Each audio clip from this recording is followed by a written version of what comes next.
Hey, everybody, welcome to a special early edition of Just Two Dads with my co-host, Sean Francis. I am Brian Altunian. Realize that we're startling everybody by catching you an hour early. But if you are able to catch us live on Facebook, we hope that you'll still engage. Put some comments in the comments section that we can share with our guest. And if you're catching us after the fact on our YouTube channel, welcome. Please leave us comments, subscribe, share with your friends. If you're catching us on podcast outlets, welcome. We hope that we bring value to you as our goal every week, to bring value by introducing phenomenal people working in the special needs community. And if you're catching us on WSTX AM radio down in the U.S. Virgin Islands, hello. And finally on Roku channel on Empower Media.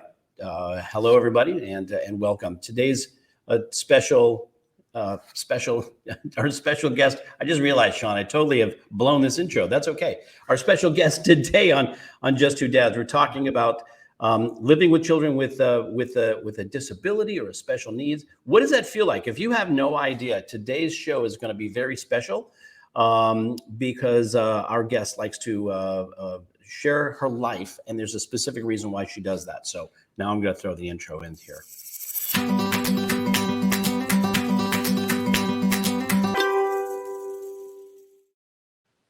Hello again, everybody. I'm Brian Altunian with my co-host Sean Francis. I just blew our intro because Sean and I were like, okay, this is how we're gonna do our intro today, and then I totally blew our intro. So that's okay. That's what's so great about our show. First of all, we're not overproduced. We actually do this show live because this is our life, right? We do it live, mistakes and all. Sean and I were joking about the first one that we done. I think we're at episode 90. Our first episodes, we were on Facebook Live and we were going like, hello, is this camera working? So really, I think our first interview, I was on a phone and our interviewee couldn't even get on. And so we've evolved, but we still make mistakes. So anyways, without further ado, it's been a crazy week this week, a lot of stuff going on. But without further ado, I'm going to throw it over to Sean Francis to get us kicked off here on today's show. Sean, how are you feeling today, buddy? I know you got a lot going on in your world.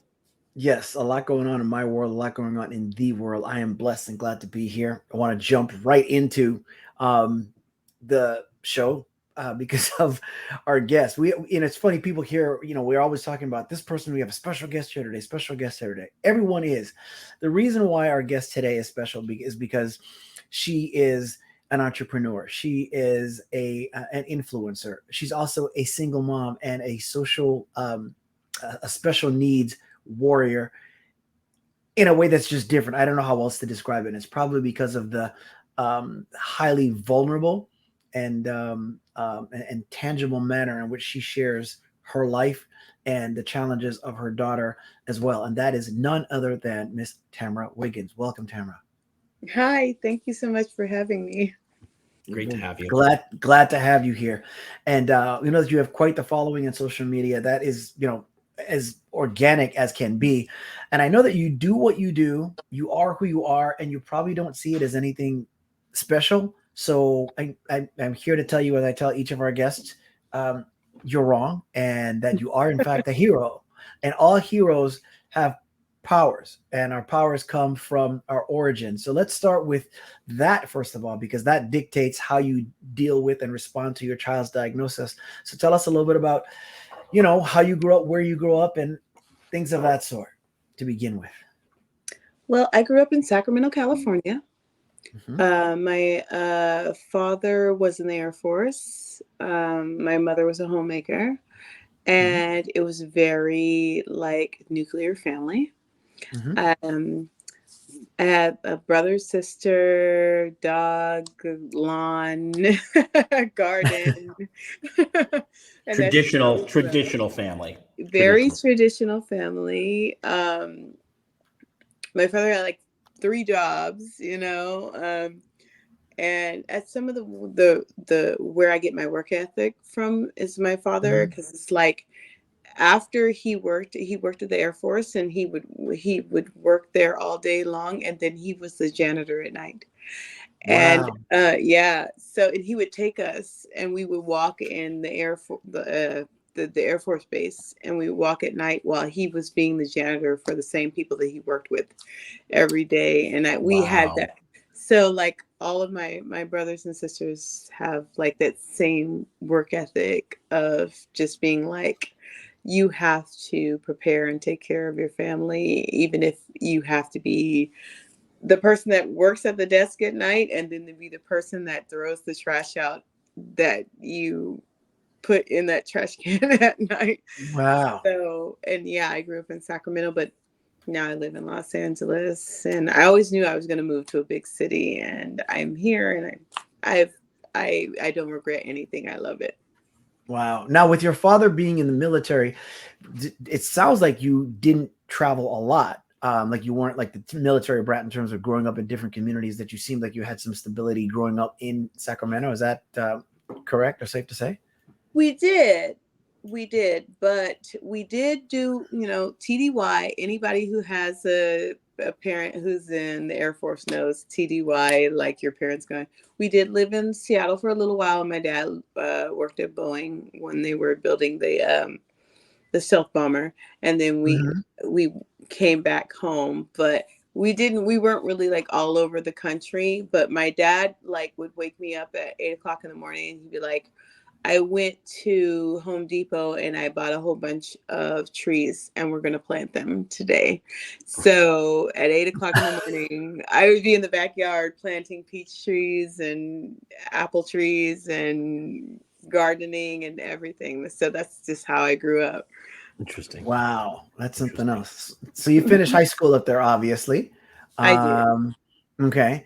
And then I'm leaning towards this because I know about your professional background. I'm trying to figure out how you got there. Did you go to or graduate college then? I did. Well, when I was 7 years old, my dad brought this thing in the house, and it was like, "What is that, Daddy?" And he was like, "It's a computer." And he brought it into a little side room, and he was like, "This is going to be our computer room." And I was like, "A computer room?" And he was like, "Yeah." He was like, "I'm going to teach you command line, and you are going to learn how to use a computer. You're going to learn how to get on the internet." This is 1988. Wow. So in 1988, he was like, "I'm going to teach you guys how to get on the internet." And back in the day, they had like Prodigy, Right. Legacy, and we were 8 years old, and we were sending emails out and hoping someone would send an email back to Oh my us. gosh. So I went into IT. My father was a professor for a long time when it comes to computer science. And me too, I got a computer science degree because I went into IT because of my father. And I used to talk to kids at school, and I used to be like, doesn't everyone have a computer room? And they'd say, "No." We have a family room, we have a living room. You don't have a computer room? No. I was like, "Well, how do you put the floppy disks in and play the games and do like the command line?" And they were like, "We don't know what command line, the CMOS." So I was like, "How do you do CMOS?" They're like, "No." And I'm like, "I'm 10." And I'm like, "The other kids don't do this." Wow. That's funny. Wow. That's funny. So then tell us a little bit about. I was just saying, we had a TRS 80 in my house, and my brother learned how to program on a TRS 80. By the way, TRS stood for the Radio Shack. It was Radio Shack's first MS-DOS computer. TRS 80. That was the big thing. But you remember when we used to have like the tapes that you would plug in, and you would take your pencil and you would have to like get the lead on the sticking into a cassette tape, and then put the cassette tape in. Like that's So we're so old. I know we're so old. My brother, by the way, went on to have a phenomenal career working for Compaq Computers and Dell for many years. And now he's a professor. He's actually an associate dean at a university now. That's awesome. But that's funny. Those early days, I remember those things. But that was quite a long time ago. Sorry, Sean, I totally interrupted. No, it's okay. So where did you go to college then? I went to Sac State. And then I worked at Apple's campus for a long time as a frontline technician. And then I did security at Apple for a long time. And then I came down to Los Angeles, and I worked at Apple's advertising agency, and I set up their media arts lab for their advertising agency. So I worked for advertising agencies as an IT manager for years until Lilac got her diagnosis, and then mommy had to come home. Wow. Okay. So you're working, doing these different jobs, like you're, and you tell me if I'm going too deep. Let me know. Just stop me. Okay. So you're working these different jobs. You're married, or you have, because Lilac is one of several children that you have, Yeah, right? I have four. So you have four. Okay. Mm-hmm. So, how old was Lilac when she was diagnosed, and what is her diagnosis? Well, Lilac had a developmental regression. Mm-hmm. So she was developing typically. Mm-hmm. And then I worked at 180 LA. I had like fantastic jobs. Like I said that I was going to have my Los Angeles moment. I was going to do it. I came in. I'm working at Mitsubishi's advertising agency, Volkswagen's advertising agency, ABC's advertising agency. I'm living my best life. Sony's advertising agency. We're right by the beach. I'm like, this is what I said I was going to do. When I got pregnant with my first child, I was 18, and everybody was like, your life is over. And I was like, I'm going to show you, and I did. I got my degree. I got multiple degrees. I did my thing. I got these great jobs, and my kids were thriving. We lived in a fantastic part of town. I worked in a fantastic part of town. I was really just like, I got it. I did it, And then I came home, and I noticed that Lilac wasn't looking at me anymore. She wasn't talking to me anymore. And I was like, my mother was with me helping nannying. I said, Mama, you notice that Lilac doesn't talk to me anymore? Like, notice that Lilac doesn't say hi, Mama, or even look at my eye or anything. And she had a developmental regression. So How old was she at that time? maybe 22 months. Okay. And and all my kids were just like sprightly, fun, talky little kids. I even have videos on my YouTube that I cannot look at anymore, that people will look at and they'll be like, hey, Lilac used to say this. And I'd be like, I don't want to look at it. I can't check it. But I was like, why isn't Lilac look at me anymore? Why isn't Lilac talk anymore? Like, what's going on? And I realized something was wrong about 22 months. Yeah. Wow. So then once you saw that, what was your first step? Obviously you took her to be seen, and yeah. The pediatrician was like, look, her body is fine. And I tell people all this on my page all the time. The pediatrician does not want like blood shooting out of your mouth. That's all the pediatrician is making sure of. That your arm isn't broke, that your eyeball didn't fall out. Like, it's like, that's what pediatricians do. But when we're dealing with, behaviors and behavioral health, it's a different person. And they were like, yeah, take her to the regional center. Took her to get diagnosed and whatever. And they called me. I was at work. And I think at the time we were working with Derek Rose and Adidas, because I was working for Adidas advertising agency, and I was about to fly to Spain to work on one of his commercials. And I mean, like I said, I was just living my best like Los Angeles life. And they called me and they were like, Lilac has a significant, she needs a lot of therapy. And I was like, okay, cool. I'll get a nanny. I'll do what I need to do. I mean, we'll just knock this out. I mean, it's whatever. I have 3 other children. And they told me, no, you have to be present. You have to be available for what she needs. And I was like, what do you mean? They were like, you have to sit in therapy with her. We have to have like classes with you. You have to learn how to coach you. And I got up I went out of my office. I went into the HR and I said, I have to put my 2 weeks notice in. I'm sorry, I have to go. Wow. And I left my career.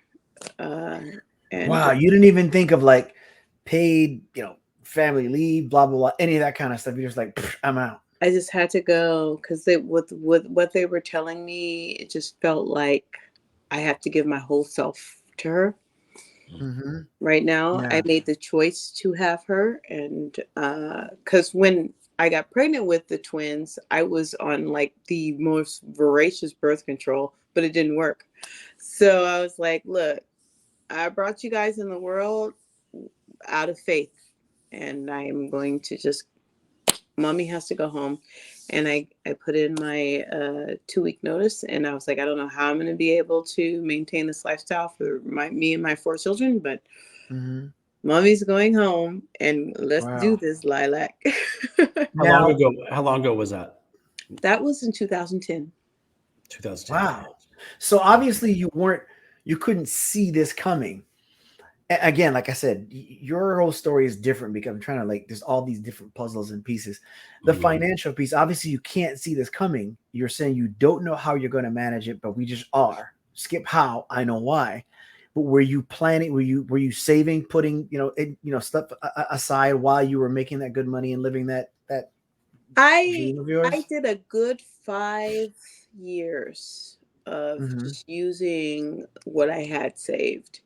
And then it just wasn't, like, I was like, I have to figure something else out. And let me tell you, the hustler in me was hustling. I mean, I was going to people's houses and fixing their computers. I was doing braids.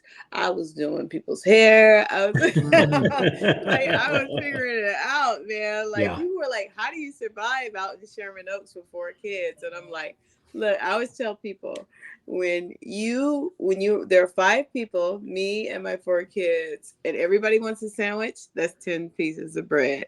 Like, you have to do the math in your head. Interesting. Like, right. Like, that's a whole loaf. You know what I'm saying? Yeah.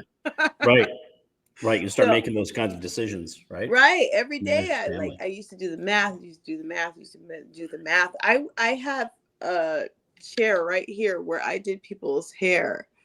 And I'd be like, look, if she comes here and gets her hair done, it's $200. And then another girl comes and gets her hair done, it's $200. And my girls knew, like, they would be here, like, making sure that, like, the flat iron was hot, like, the curling iron's hot. Like, my girls were like, look, we're all putting into this family of girls that we're going to make sure that don't have to worry about losing our home, electricity, gas, anything. I was like, no matter what, like, we're gonna make it, and we did, and it worked out. So wow. All of your children are girls. All 4 are girls.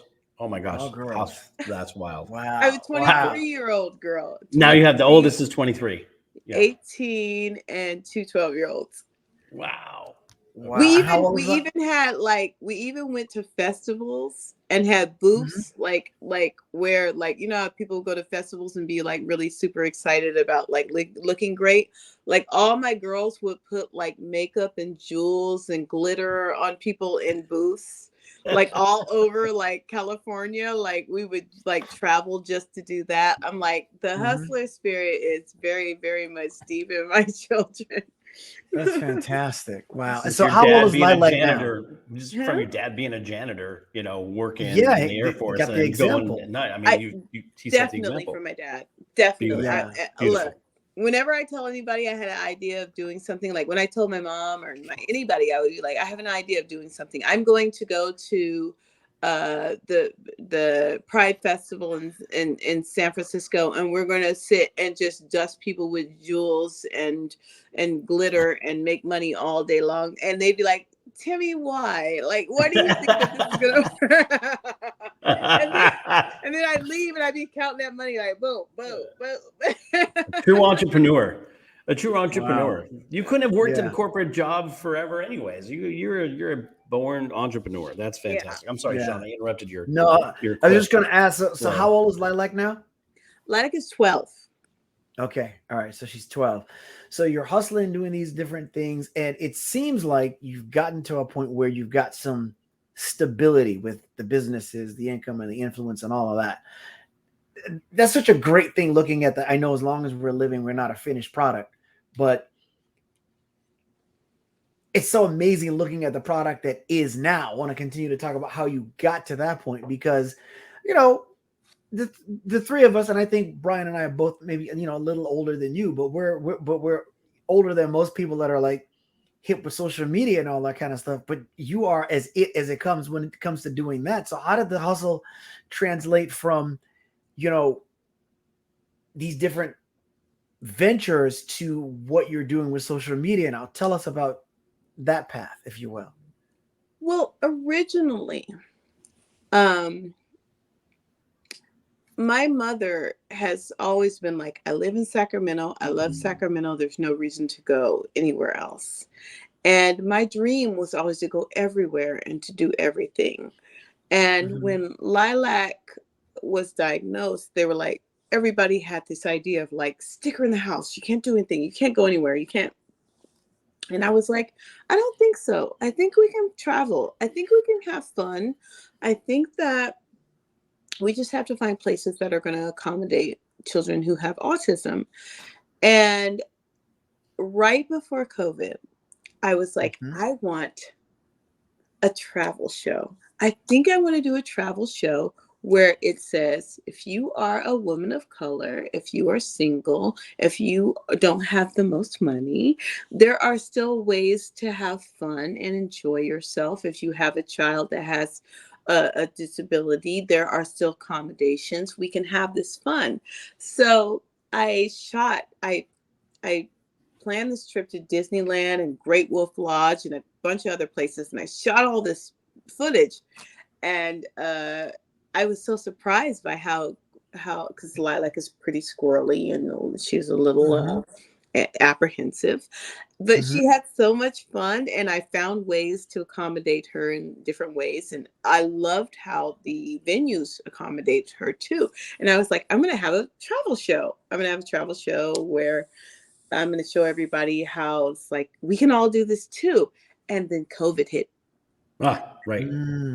And I was like, how are we going to sit and be like, hey, everybody go to Disneyland where we're all wearing masks and we're hidden in the house?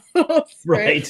So I was like, what am I going to do with all this footage? Like, first of all, I just love the fact that people are like, oh yeah, but you better stay home now. You got a daughter that just stay home, and you're like, I'll do a travel show. Like, look, let's have some fun. And she enjoyed it. Like, I was afraid too. Like, I had the same fears, and then I was surprised by it. I was like, okay, you know, what you think is happening when it comes to autism and intellectual disability is really not, you know, it's something new every day.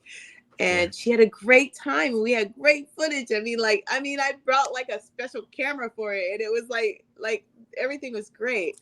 And then I was like, I can't upload this because everyone is trapped in the house. Like it was at the height of the fear of COVID. So I just started dancing and being silly in my living room because that's all that was really left to do. And then it just like took off.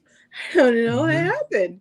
So that's how my social media like presence started to become like viral.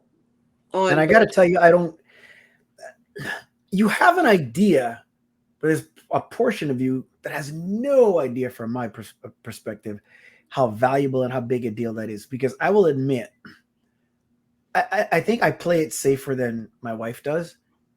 I always say, well, you never know. You have to try. You never know. But my wife is the reason. My wife lives that more. My wife is the reason where I'll go, yeah, we should try that. So Elijah has never been on an airplane. We've done road trips and things like that.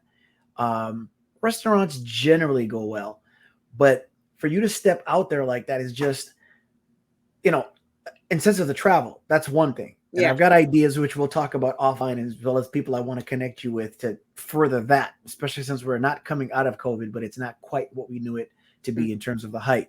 But then number two is I never thought, I'm going to connect with people, but I would film Elijah and I doing certain things because my schedule with work is more flexible. I would be the one that pick up the kids from school and that kind of stuff. My wife, would work from home and take care of things like in the house, so to speak. So when I'd go pick him up, I'd film different things. Like one day he was really upset And I have no idea why he was having a meltdown. And I thought if I started singing street signs as we got to each street, that would calm him down. So I'm like, Johnson Avenue, whatever it is. And I'm doing that. Oh, you got a nice voice too. Oh, thank you. So do you, which I've heard. So you do as well. You sing wonderfully. So it calmed him down. I don't sing at all. No, it's fine. You have a beautiful speaking voice, though. It's very lovely. Yes. Thank you. But it calmed him down. And then what happens now, and the other kids are now used to it, is when we get in the car, regardless of my mood, I got to sing every sign, unless it's on the freeway. And when I'm feeling like Fred Rogers, it's great. When I'm not, just like Johnson Avenue, dude. Oh, man. But what I'm saying is that I would film that or us taking walks, and people would respond as though I had done something great. And my wife and I started to get a little reserved about whether it's people's opinions or his exposure, so I don't have him on as much. You have then taken that line, blurred it, and crossed it in terms of what you share in terms of Lilac's experiences and all that kind of stuff, and the bravery that it takes to do that. I can't imagine, like, there's so many times, especially this past week, where I've jumped on your social media and jumped down somebody's throat for making negative comments because they just don't. Tell us, it's my long-winded way of saying, just tell us how that came about, because you're having Lilac on camera. Your social media is named after her, but you're talking about what you're dealing with, but then you share hers as well. So let's get into now how those posts come about, why they take place, because there's several aspects that you look at. What is it like for a child of color to be dealing with special needs? And then what is it like to deal with her needs on a daily basis for someone that does not know? Because you get a lot of questions and comments from people about how do you deal with that? And I just want to say, I mean, I'm going to put it up here on the screen. It's your Instagram is Living with Lilac, and you have your own Living with Tamara as well, right? So just like you put it out there. You're not shy about myself. It. You get the most authentic version of me at all times. Yeah, and of her and your experience of living with her, and so it's fantastic. So I just wanted to, as Sean was describing what does he do, I just want people to know Living with Lilac and Living with Tamara. Those are two Instagram handles right there, where you're like, there it is. This is what living with us is like. I gotta say, like when she has meltdowns, you never have the camera on her doing a meltdown, but it's on you. Yeah. And the meltdown is taking place in the background. You're explaining why it's taking place. It gives someone context, and they're able to understand the difference between a meltdown versus a tantrum. I don't want to say I could never do that, but prior to meeting you, my thought was I could never do that. Now I might. I don't know. And it's just, and it never feels exploitive to me. And you have no idea, at least I don't think you do. That is a very difficult thing to balance. Yeah. But it's very delicate. But you do that. I never feel like you're here, look at me, here, look at my kid. That you can't control the way some people receive things, but it never feels that way to me. Ever, ever, ever. So I'm sorry. Go ahead and tell us about that, how that all came to be. It's here's the thing. Lilac is the spicy one out in these streets. And I have 4 daughters and I have a life, and we go out, and the look that I see in people's eyes where they're like, I have never experienced this before. I don't know what I'm looking at. That is what motivates me. Because let me stop you for 1 second. I'm sorry. I don't mean to interrupt, but I don't know if listeners or viewers caught that. I don't even know if you're aware of what you just said. I have never had the consciousness, and Brian will tell you, I try to walk in the path that gives people grace. And as much as I try to do that, I have never had somebody look at us sideways and walk away with, oh, they're looking at me like they haven't experienced that. I'm not higher ground in those moments. I'm like, man, what are they staring at? So for you to have the presence of mind to give someone grace when they're looking at you sideways like that, do you have any idea how valuable that is? I mean, it's just how my mind works. Like it's rare. It's rare. And the older, and I always say, I know it is devastating. It feels strange and it feels hurtful to see someone at a certain age crying or sobbing or tantruming or whatever, because you're like, this is not something that I'm used to. And I feel like if I make people used to this, then they will know it when they see it. Like, there is a comfort when you go to a cashier or something, and Lilac is tantruming because she wanted a Snickers bar and I said no or whatever, and the cashier looks at you and says, it's okay, my sister has autism, or my sister acts just like this. And there is a comfort in just being like, okay, so you get it, like, Seen.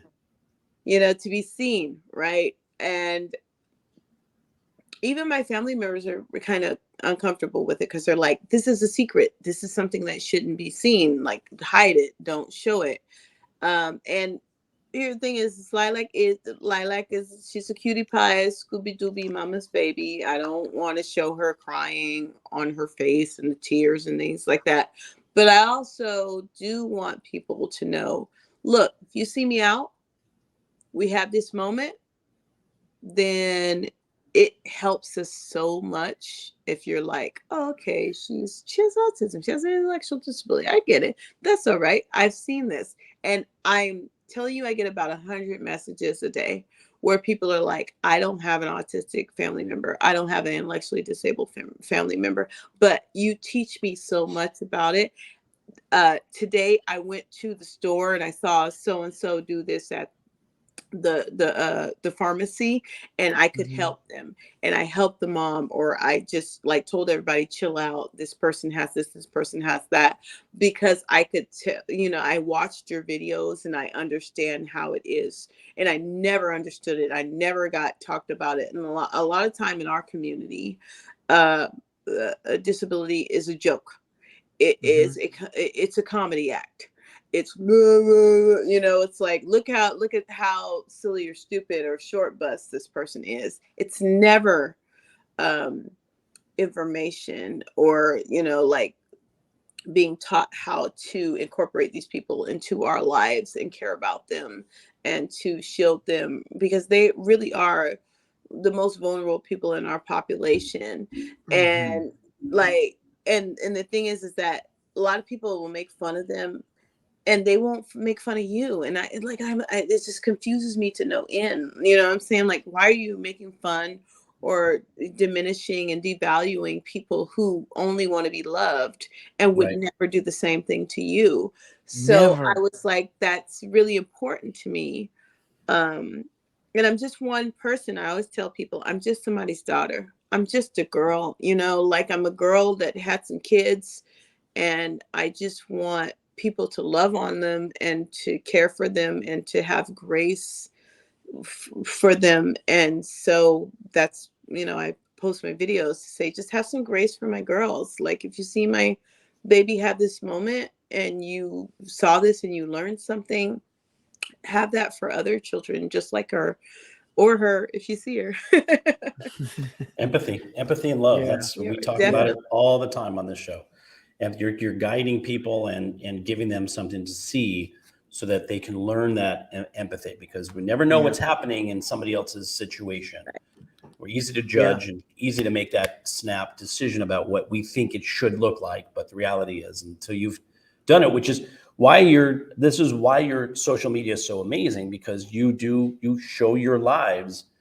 This is living with Lilac. This is what it's like living with Tamara. This is what it's like to live in my shoes, walk in my shoes. And it's funny because, and you and I talked about this, how as human beings, we're so focused on our perspective and our shoes. We don't get curious about anybody else's shoes. So we're more childlike, we're more childish when we should be more childlike. And what happens is, those are human beings. When you take sub communities where there's a community of of color or a certain culture or gender or whatever have you, there's, again, here's my lane, and that's all I know. And in the special needs community, we have this, here's how you advocate, and it shouldn't be done any other way. Mm-hmm. Here's exactly the term that you should address people with, and it shouldn't be done any other way.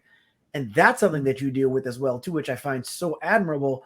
And I wanted to ask you, for those of us that are parents or caregivers to a child with special needs and then have neurotypical children, there's always that balance of giving your special needs child the different love, right? But not loving them any more and not loving the others any less. Mm. As a single parent in a situation like that, and I think that has something to do with it being a single mom as a woman. How did you balance that? Because there's these things that Lilac needs, and you got to let her know that those needs are being met without having her siblings feel like they're loved any less. That is not easy. It's super hard. But I will say this: love is paramount in my household. When Chloe, Lyric, and the twins were all 5 years apart, and Chloe always knew that I needed a household of love. We were going to do a household of love. When Lyric was born, she made sure that she knew to tell her like this, to keep that energy of love. And Lyric kept that energy of love when the twins were born. And Chloe there would be times, because when the twins were first born, I don't know if you guys know this, but when you have twins, you have to tandem breastfeed, like both go.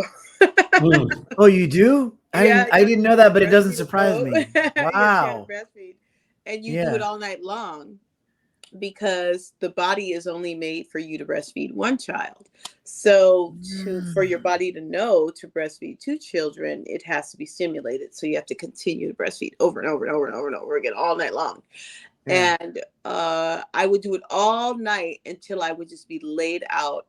And Chloe was 10, and she would get the car seats and put the newborns inside, the twins inside the car seats. She would pick them up and bring them into the living room at 10. And she would go into the kitchen and make waffles for Lyric, which is my middle child. And she'd put like ice cream and whatever, a 10-year-old would put on like, for breakfast. And then she would turn on like cartoons. And then she would put the breast milk that I had put up, and she would feed them. And she did all this at 10. And I was like, there is an environment of love and caring for all of us that was very important in our lives. Mm-hmm. And when Lilac got diagnosed, we had to sit down, and like, I didn't even have to say anything. My girls were like, we get it. Mm-hmm. Even like sometimes if I have like a really like long night with Lilac, Leon, her twin, will wake up and make her breakfast, or wow. So like, I was like, this house will not work unless we all love each other. This house is not going to work unless we all take care of each other. And I'm not going to put anything on you that is more than that should be on me. But if this is not an environment of love, this is not going to work. Mm-hmm. And anytime you need anything from me, any of them, I tell them all, like, you have to tell me. If we don't communicate to each other, it's not going to work. Right. So don't just decide, I can't tell my mom, I can't ask my mom, I can't anything. Know that you can always come to me and be like, Mama, I need this, Mama, I need that. And I also tell people, what you see on social media versus what happens in my household are two different things. One of the reasons why you don't see some of my other girls as much is because social media, like when you get viral, a lot of people prey on your kids, and they're trying to figure out ways to connect with them. When I showed Leon, the twin, a lot of people like reached out and in predatory ways. And the thing is that I can show Lilac, because Lilac doesn't read. Like she's not going to be able to be like,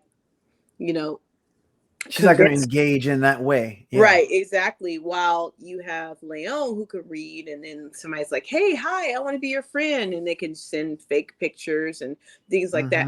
So it's very predatory when it comes to social media. So sometimes it's better to not show my other kids as much, because the devil is busy. That's right. And that's For why I'm sure. picky. That's why we're picky about what we post. So I didn't understand that. So I know that you had the twins. So I didn't realize that Lilac was one of the twins. So it's Lilac and Leon. And then Leon is the one in the videos where, again, this might not be a big deal to you, but when you guys go out to eat at restaurants as much as you do, I'm just like, yes.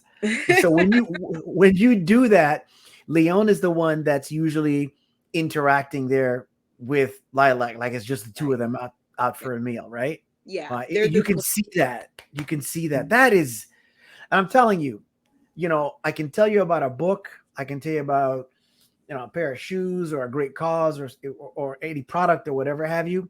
But I'm telling you to go to the social media so you can see these girls interact, just so that you see. Sorry, just so that you see grace and humanity. And when you ask yourself, sometimes, again, when Brian and I work in financial services, we help people put these plans together for when so you can plan for the time when we exist only in memory. Your answer, at least part of that, depending on whenever you depart, is that you can count on Leon for that. So to know that you have a sibling or siblings that's right there. Everybody doesn't have that. Right, that's true. Everybody doesn't have that. That's precious. That's precious. We've had a talk. I've sat down with my girls and I was like, look, Lilac is a lot to deal with. And if mommy leaves, when mommy leaves, you guys have to all take care of each other. And if it becomes too much to deal with Lilac, you guys you need to, Leon was like, I'll take care of her forever because she's a twin, and I was like, no, you guys have to give each other breaks and, make plans and make sure that everybody is taken care of and you're chill. And I financial planning, I do plan on purchasing a home where no matter what happens, everyone can come home. That's my dream for me, is like, no matter what happens to anybody, we can all come back to our own. You have a place to come to. Yes. Yeah. Love that. Yeah. Love that. Yeah. That's incredible. And how are you, so with social media, and for those folks who maybe don't understand how social media then becomes a career, if you will. So how do you, obviously you've become quite a bit of an influencer. You've got quite an amazing following. You said, even before we started this episode, you said that you had posted something on TikTok and had like 7,000 likes overnight. And how does that happen? Some people are like, boy, I'm posting stuff and nobody follows me. But more importantly, how do you turn that into revenue, to a business, to a revenue? Yeah. What happens there? Well, some of it is sponsorships. Great. Companies like Walmart, Tylenol, Target, those types of things. They'll reach out when they want you. They'll get you. I always tell people also, like, a lot of people are just afraid of being silly, of showing their face, of having fun, of lightening up. A lot of why my social media, I think, works is because I'm very authentic and I give you the actual version of myself. And I think the days of being shiny and perfect and like pristine at all times, those days are kind of gone. Especially, I think COVID and the quarantine, I think they got rid of those days, because seeing someone with a perfect body, Kardashianing, sitting on the beach, and you're sitting in the house and you just lost your job because the company collapsed because, of quarantine or whatever. And you're like, I don't care anymore. I just want to see something real. I want to see real people, real bodies, real people talking, real emotion. Like, I want to see what is really happening in your house and what's going on when you have kind of like crumbs on your table. In a dirty microwave. Like, they're like, well, I need to see real people doing real things. Are you in my house? Right over there. It's literally, how did you know? It's so weird. It's just like authenticity, and I think that accidentally became lucrative to me when I went from like the travel. I do want to go back to the travel. Like we traveled last year. We went to New York, we went to Seattle, went to Philly, went to a couple of places, and those are good videos and they worked out for us. And Lilac did great. Don't be afraid to look. The babies can go on the plane. Trust me. Something about the plane makes these babies all right. I have talked to so many people who have autistic children who are terrified to put them on a plane. Something about the plane works out. So don't be scared. You know, do a little baby trip. Like it ain't gotta be long, you know, like a little hour and a half to try it out. Right. Trust me. Look, you'll have fun. I'm gonna take you up on that. Yeah, go to Vegas. My authentic self minutes. actually just worked out for me. And I'm glad that I did it because I kind of used to fake it for a long time, but being me is I appreciate that. That. Everybody needs to know that because people need to be seen. And I got a question, but Brian, go ahead. I was going to say one of the things that I love, and I think and maybe this is just a sort of a side biz, is that Lilac has created her own words for things, and you've put those on t-shirts. That's what I was going to touch on there. Sorry, okay, good. Yeah. So we're the same thought here. Yes, because you put those on t-shirts, which I love. Because so Lilac is not, she's not nonverbal, but rather what she's done is she has her own words for certain things. And you've taken those, like Brian is saying, you put those on t-shirts and offer merchandise. Tell us about that. And tell us about Sortie. That's where it all starts. Anyway. It all starts with the Sortie. Okay, so she loves ramen. She loves noodles. She loves noodle soup. And she's called it Sortie for years. And I have worked so hard to get her to stop, and she just refuses. So at some point, I had to just embrace it. And I think one of the things a lot of people ask me is, will Lilac ever be able to have a job? Will Lilac ever be able to have her own place? Will she be able to take care of herself? And it's hard because I'm like, Lilac doesn't make boundaries for herself and doesn't really take care of herself in a way. When you go out into the world, you have to have boundaries for what you will and won't allow for yourself. And the fact that she doesn't makes her vulnerable. But at the same time, I'm like, doesn't mean she's not a creative. Doesn't mean she's not interesting or fun or has things about her that people are going to love. And calling ramen Sortie was something that everybody was like, I just love it. We love Sortie, you know, like, and I was like, and I'm telling you, like, there have been times where I've been like, Mommy, it's ramen Sortie.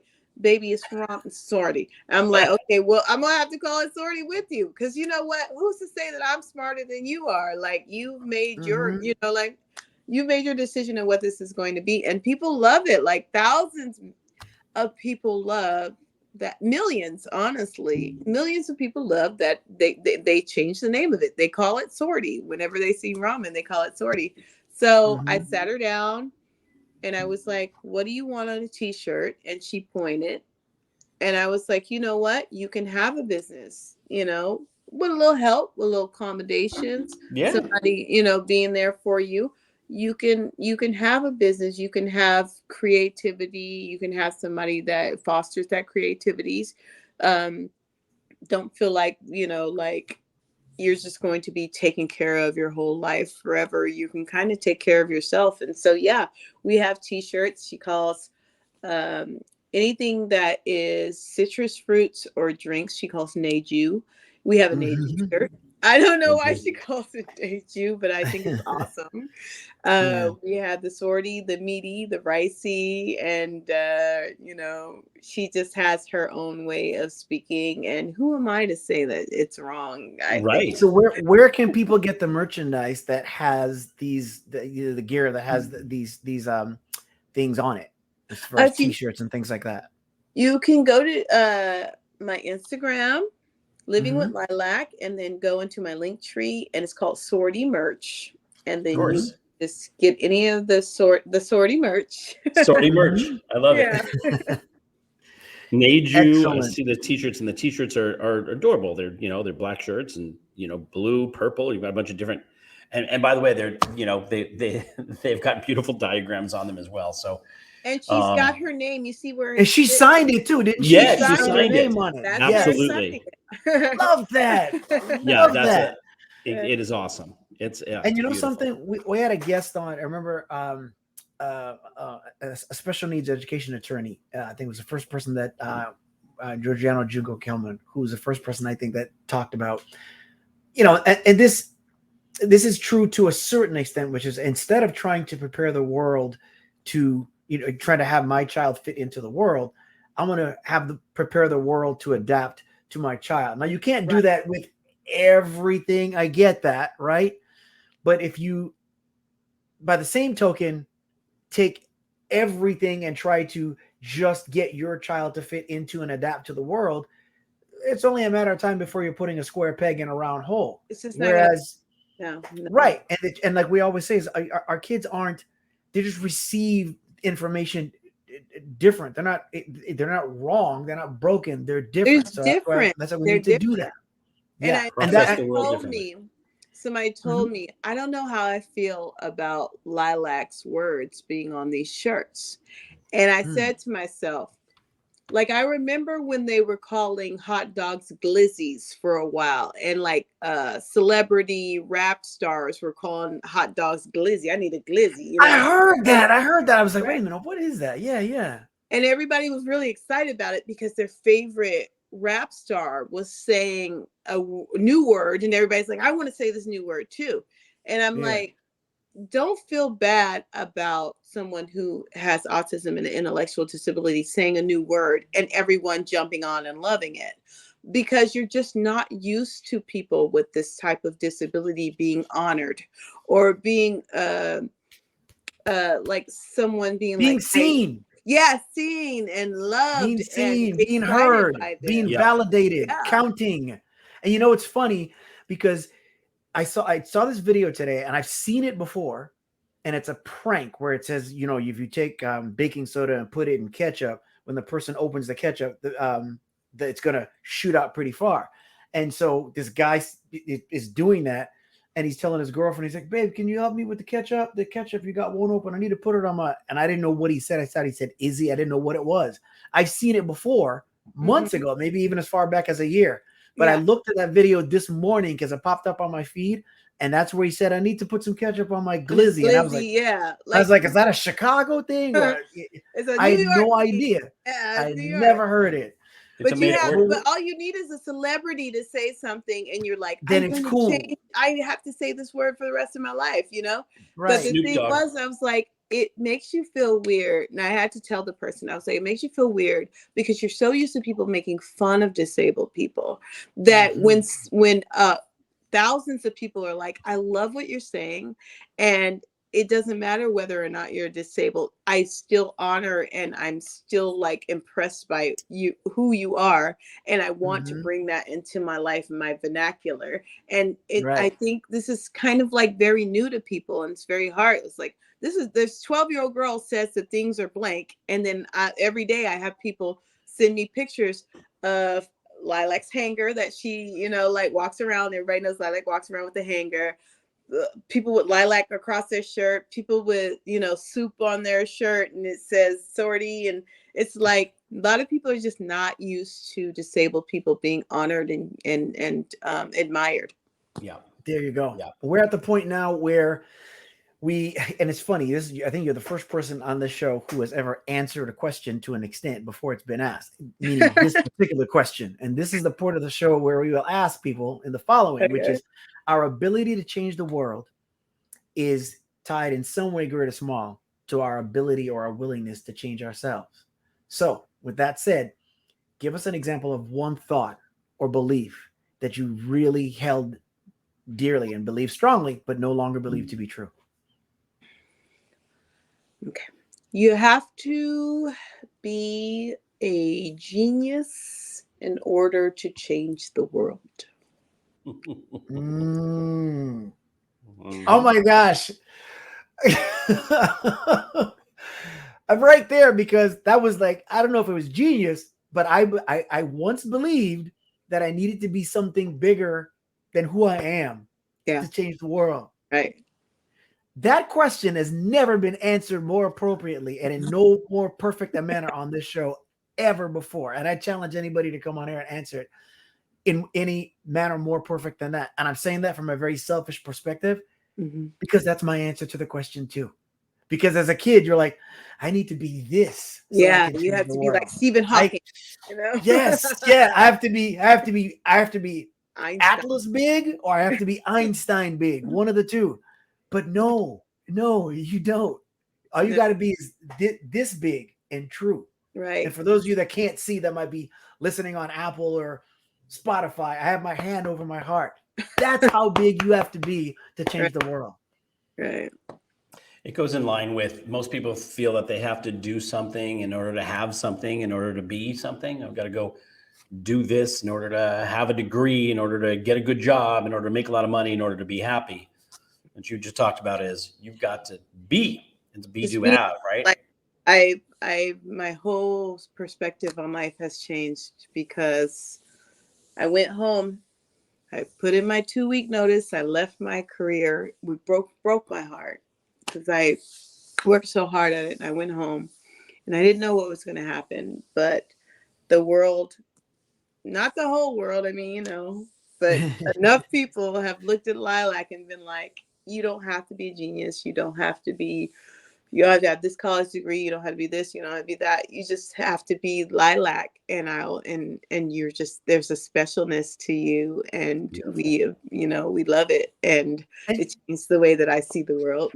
And you've answered another question, which is that you wouldn't be there, one, if it wasn't for her diagnosis. And then number two, to do it, you not only have to be here and big enough in the heart in order to change the world, and you don't even have to be fearless, but you have to be willing to act in spite of the fear, because you said you didn't know what was going to take place.